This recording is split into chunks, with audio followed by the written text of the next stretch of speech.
You use the 738 number. Good morning. Welcome to this week's edition of Choice Theory Questions and Answers. I am Mona Duncan, your moderator. Do you want personal growth?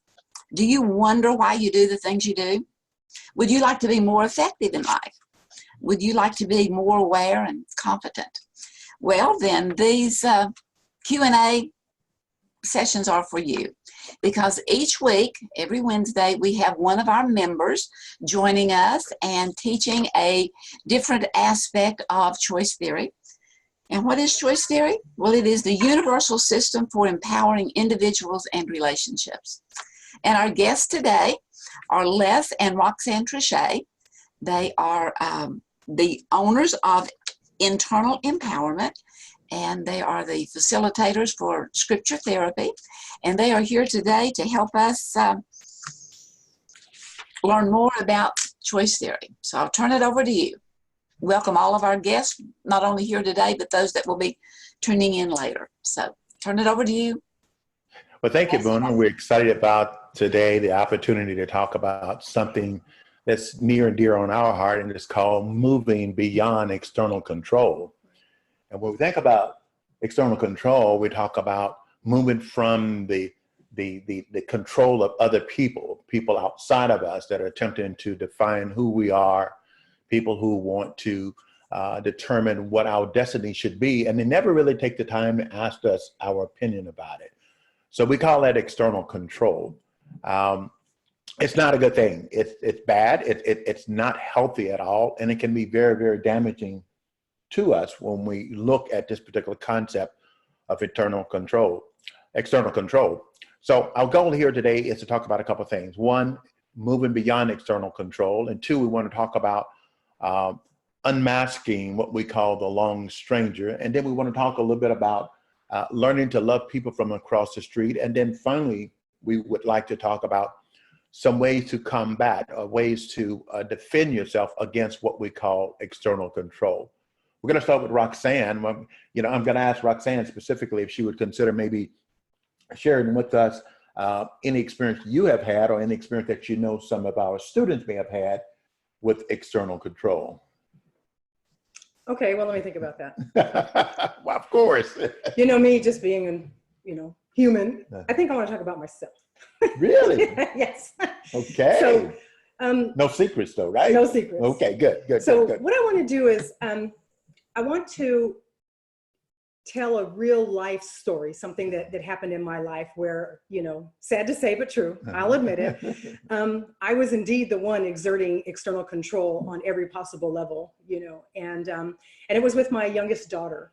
And, when she was born, she was a late in life child for me. So when she was born, I was kind of done with raising children, but at the same time, I was like, okay, well, here we go again. So here she comes, and she comes along and she goes to school, and she does very, very well in school. She was tested and put in the GATE program, and the GATE here in California is Gifted and Talented Education. So she was there for her elementary years and on into middle school. And then she got to a point where she started failing. And it had to have been deliberate, because she was going from this gifted program, gifted education, all the way to remedial classes. And I was like, what is going on? I was truly convinced that, her purpose in life was just to make me angry and to control everything that I was doing, because I had to focus on her. Every day was focused on her. Everything I did was focused on what she wanted, how she wanted it, when she wanted it. And she played that game very, very well. So by the time she got into high school, I'm kind of speeding it up here, but by the time she got to high school, our relationship was so tattered and it was so damaged. It was like, I didn't want anything to do with her, and she didn't want anything to do with me. I became depressed to a point where just driving down our street, coming home from work, I didn't want to go home. Because I knew at the end of my drive, she would be there waiting for me, and Lord knows what she had in mind for me. So I said, I walked in, and sure enough, true to every day, I asked her, I'm like, well, is your homework done? No. Are your chores done? No. Have you done anything? No. Okay, go to your room. And by this time she was already grounded, like 45 years in, she was grounded. And I was telling her, okay, well, that's it. Go back, go to your room. You're grounded, get it done. And I just sat down on the couch and I just was exhausted, just trying to understand what was I doing wrong? Was I such a bad parent that I could not, parent this teenage child? And I really believed at some point in that relationship that, have you heard of the show America's Most Wanted? Of course. I was convinced that at some point I was going to be on America's Most Wanted because she was going to be on Unsolved Mysteries. They weren't going to find her. I was like, I wanted her dad to get her, or her godparents, somebody, anybody, just take her for a week, a month, the rest of her life. I don't know. And finally she just, I just sat there on the couch that one day and I was like, I don't understand, God, what do I do? What do you want me to do with this child? And it literally came to me. Bring her down, sit her down and communicate with her, talk to her, ask her, what does she want from me? What does she want from me as a mother, as a parent? And I'm like, no, I'm the parent. It's very obvious. I'm the parent. So I don't want to do that. But I did. Eventually I did. I brought her down. I asked her, I said, hey, what is it that you want from me? What can I do to be a good parent to you, to mother you? What am I missing? How can I help you? How can you help me be a better parent? And she looked at me and she was like, thinking, this is a setup. I know this is a setup. I can see it all over her face. And I'm telling her, no, I really, really want to understand how we can fix our relationship. I really want to understand that. And eventually she started talking. And as time went on, she started telling me that I don't listen to her. I don't take her opinion into consideration. I don't ask her, what does she want? I always say, do this, do this, do this, do this. And there was no explanation. It was simply because I said so, which is what my parents taught me. It's like, well, because I said so, no questions asked. And I'm like, okay, because you said so. But that just didn't work here in this particular situation. It worked with my child before her, who's 16 years older. But her, it was just, she wasn't having it. So we sat down and we we created a thing called a safe room. And in this safe room, we agreed that she can tell me anything, or I can tell her anything, but neither of us can comment in there. And we can't be judgmental. We can't bring it up in an argument later. Whatever happened in that safe room, it was in that safe room, and it only came out of that safe room if the other person invited it to be out of that safe room, which was perfectly fine. So, she can tell me, I did drugs with everybody in school this day. I stole from the grocery store. No, but she could tell me anything she wanted to, and I could not respond. My job was to listen to her with a new mind, with an open mind, saying, okay, she's coming to me and she's actually expressing to me what's going on with her. And so my job is to simply listen. And so I would give my opinion, or I would respond only if she asked, and vice versa. I can come in there and I can tell her things, but we had to, and even if we were angry and upset with each other, we just allowed each other to vent it out. And we would say what it is that we felt, or even if it just took us a minute to be angry and then calm down eventually. But if we were outside of the safe room and we started reverting back to bad habits, or what I later on in life learned to be the disconnecting habits. If we started reverting back to that, we had a key word that we would say to each other. And that would be the word that we agreed would stop us in our tracks and cause us to regroup or reframe what it was that we were doing or saying. So the word that we used was supercalifragilisticexpialidocious. Wait a minute. Say that again. Supercalifragilisticexpialidocious. Don't ask me to spell that, okay? I actually had to look up online. That's not a word that we created. I believe it was from Mary Poppins. And so that was the word that we did it. And the word was designed to stop us, to surprise us, to shock us. And that was a shocking word. And it was difficult to say. So it was kind of funny if you were angry and the other person was angry and they didn't want to yell at you and they're like, supercalifragilisticexpialidocious. And so, so it was a way to calm us down and bring us back and go into the safe room, or put us in a position where eventually, which ended up happening, we didn't have to go to the safe room because we were able to start talking to and communicating with each other with a new level of respect and with each other. So what I did learn in that process by the end of it is, for a teenager, there are just some things that parents are not ready to hear, because she was open, honest, and transparent. Yeah. And she was telling me things that I was not prepared to hear. But my job and the agreement that we had was that I was going to listen to her. I was going to respect her. I was not going to judge her. I was not going to punish her. We were going to talk. We were going to communicate, and we were going to actually do something. So now that she's a mother, I'm happy to say that we still have that communication cycle today. But now that she's a mother, I see her using the same type of principles with her daughter, but I can't wait to see how that turns out. Because I know that the teenage years are coming, so I can't wait to see how that turns out. Well, let's dig a little bit deeper into your story, and what a wonderful outcome. When we start thinking about external control, that is someone outside of you trying to control what's going on, I guess my question would be, in what way were you exhibiting external control? I mean, did you see that as an issue at all that led up to this conflict that was taking place? It was just the way I was raised. It was, everything was, just do it because I said so. It was not, kids didn't have a voice. They didn't have a voice. So, you were the parent, you just said it and they just did it. No questions asked. So you were really trying to define your daughter based upon the way that someone had already defined you. Yes. And that someone, in this case, being your parent. That's what's going on, right?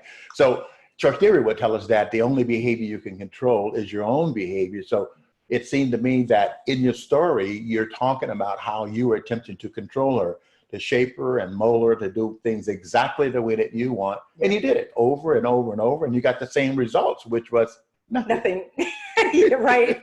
A bad relationship. Absolutely. That was the result. The result was a very, very bad relationship. I mean, we were literally at each other's throats always. Yeah.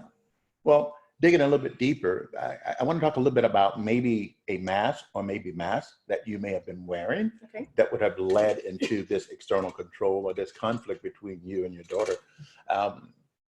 We call it unmasking the lone stranger. That's when we find ourselves wearing a mask and we don't really realize who we really are, because we allowed external control or people outside of us to really define who we are. And so we find ourselves, can I say, dancing to that tune, or trying to live to that particular standard as someone else has defined. We really don't know who we are. So were they in a mask at all involved in this? Yeah, I was wearing a mask that that I believe my parents placed on me. You had to be this hardcore, stern, just do it this way, no questions asked type of a thing. And for whatever reason, by this stage in my life, I didn't feel like I wanted to be that person. Yeah. I didn't want to be a mean parent. I didn't want to be the parent that was just do it because I say so. I really wanted to have that communication, but I really thought, thinking, if I do that, I'm going to, I'm not going to be doing the right thing. I'm not going to be doing what I'm supposed to be doing based off of what I learned. Yeah. In church theory, we would assume what was going on in your case, as well as in the case of your daughter, that you were trying to fulfill some basic need one way or another: survival, love and belonging, power, freedom, fun. So when you look at those 5 needs, which need you think was going on? What was going on there? Was it a power going on? Oh, power.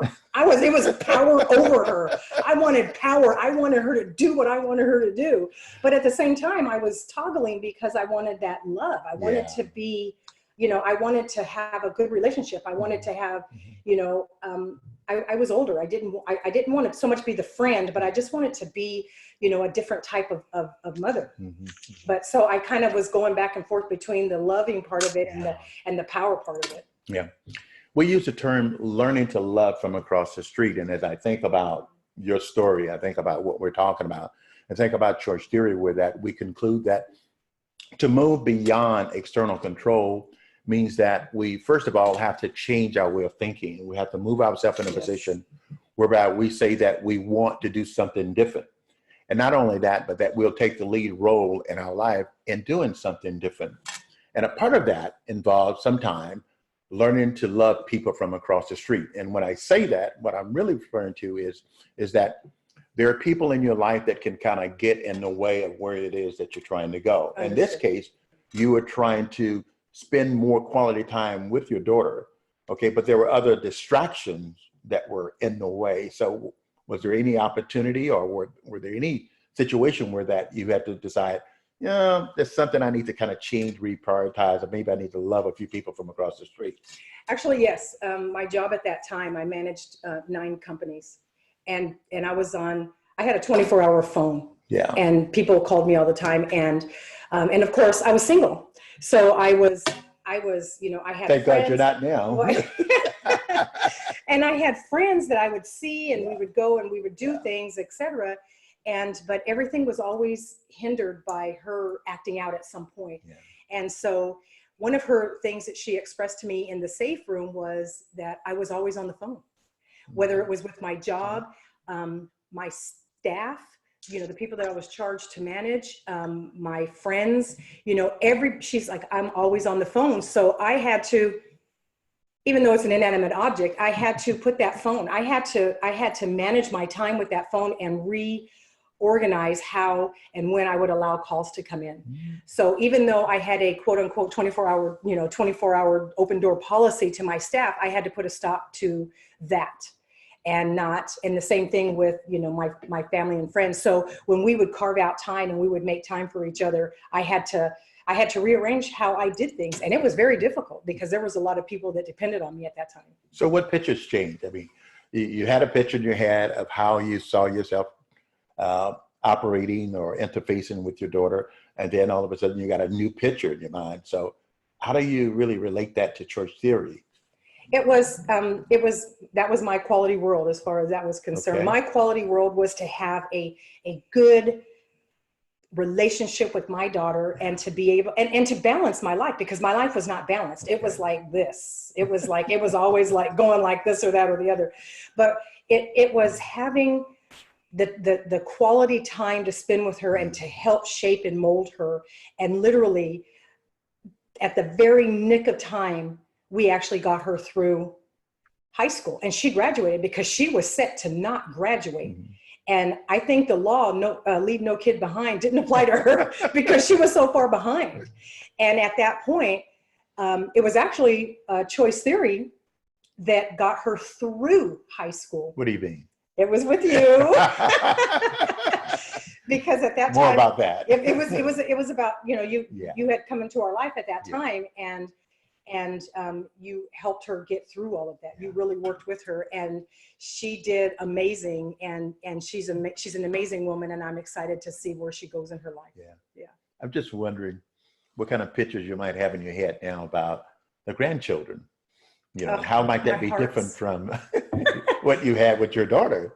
Well, actually, you know, you and I, and of course, we're all very involved in the grandchildren. She has 2 children.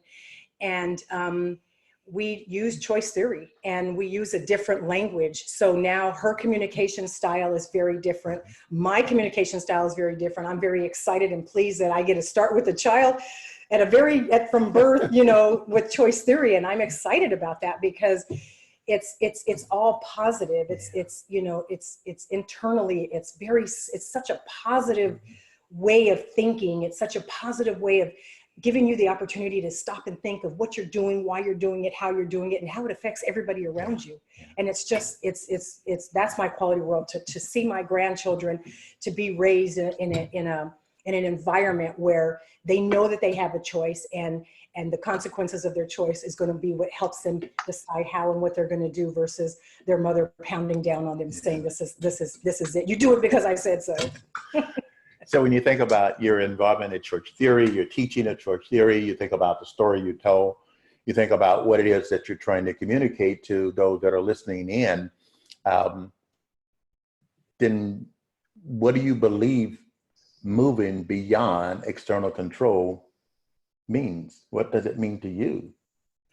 It means to think, Yeah. just like Dr. Glasser said, is what I'm about to do or say going to bring me closer to or pull me further away from what it is that I want? Okay. And so that's what moving from external control means to me. Okay. It means to think about what I'm going to do, how I'm going to do it, and to make sure that I do it in a way that's going to be positive and beneficial for everybody.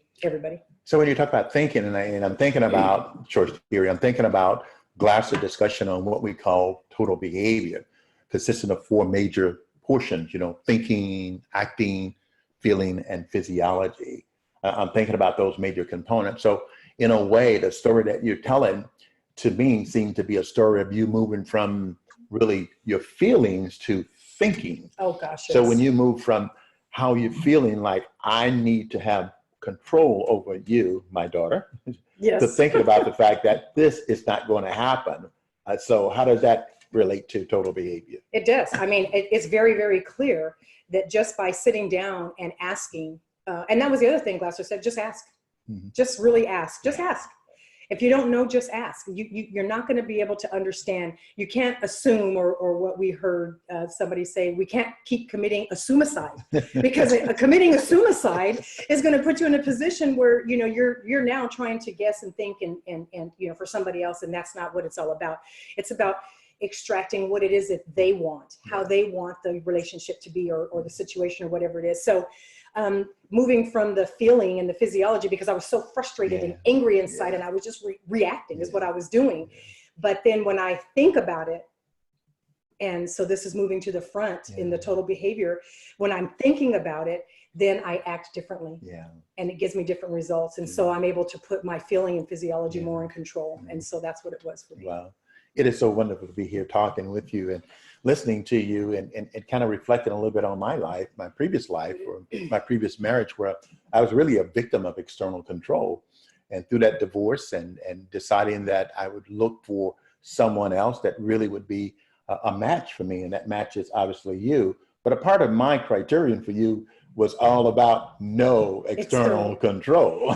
And see, and isn't that something? Because by that time in my life, I had learned that external control was not the way to go. Yeah. And so what you were looking for, I was working on at the time you were looking. I was getting, so I learned how to do it. And I'm happy to say that my life is much more happier and a lot, less stress, as a direct result of taking this whole choice theory concept and understanding what my quality world looks like, understanding what, my total behavior looks like, and how to change behavior, and, moving from what we call situation A to situation B. I just, it's very, very empowering. So it is indeed internal empowerment. So situation A simply meaning not now in effective control. That's where we find that when we self-evaluate and we look at our life, we conclude that but not now in effective control. We conclude that we want to do something else with our lives. And we're really trying to get to what we call situation B, which is gaining more effective control. And choice theory is that defense mechanism. So when we think about moving beyond external control, then it's important to think about choice theory, because that is the defense against external control. That is the way out. That is where that you conclude that you have power within yourself to be able to bring about the change that you want, but you have to be in the lead position to do that. You have to be in a position to want to ask some basic kinds of questions, like what is it that I really, really want? And that's what you ask with your daughter. Right. What do I want? Okay. Yep. And the second question being, what are you doing to get what you want? Well, you were standing up over her, you were, kind of chasing her, you were doing a lot of kinds of things. But you got to that, we call it that Dr. Phil question, how is this thing working for you? And you concluded it is not working, and that you needed to do something different. Right. And thank God that you were able to sit down and find a place and set some parameters that both of you could agree to. In choice theory, we refer to that as the solving circle, which is very similar to the safe room that you're talking about. Right. It is a place where you can come together with the process will dominate the discussion. The process is most important rather than what you as an individual, you or your daughter really wanted. But, you would conclude that we have this process. We're going to come, we're going to talk about these things and figure out how we can resolve this, hear each other out without cutting each other off, and go that direction with it. So what a wonderful, wonderful story, Roxanne. Well, Really, really, really a blessing. Yes. So Go we've been ahead. talking about moving beyond external control. We've been talking about the importance of taking the mask off that we wear. Sometimes the mask that we put on ourselves, or mask that other people put on us that cause us to function, or not cause us, we allow ourselves to function according to how other people define us, or determine our destiny as a whole. And then we've been talking about the importance of learning to love people from across the street, that moving or placing a little distance between you and an individual, because you must now focus on your own empowerment, which is choice theory. Thank you. Thank you. Thank you very much, Les and Roxanne. It's a delight to have you with us. And I love how you started out telling us what you were going to tell us, and then discussing it, and then bringing it around so that we could see how it wrapped up so well. And Roxanne, I thank you for being so transparent and being able to share yourself. And in your talking back and forth with each other, it has given us a little glimpse, a little insight into your relationship with each other, as well as the rest of the world and your family and so forth. And there was one statement that you made, Les, that was, well, everything you've said, both of you, Les especially, lets us see that you definitely are a senior faculty with the Glasser. That I loved the way you talked about that we are running away. Also, I wrote it down here, that you said that someone has already defined us, and that we're kind of acting out to try to say, I'm not that definition. Yeah, exactly. Yeah. And if you just hear who I'm saying I am, maybe you can help me take the tension off. Wow, that is so awesome. Yes, absolutely. Yeah. Yeah, that's what I was hearing. And that although you didn't want to you wanted to take that tension off, Roxanne, you had to let her release that tension. Oh, absolutely. Yeah. Absolutely. Yeah. Yeah. Well, very insightful. We thank you very much for your input today, and all of you that have joined us. And we will sign off and say, meet us again next week for another member of our facility, the faculty of the Glasser Institute, that will be presenting. And we'll see you next Wednesday. Have a great week.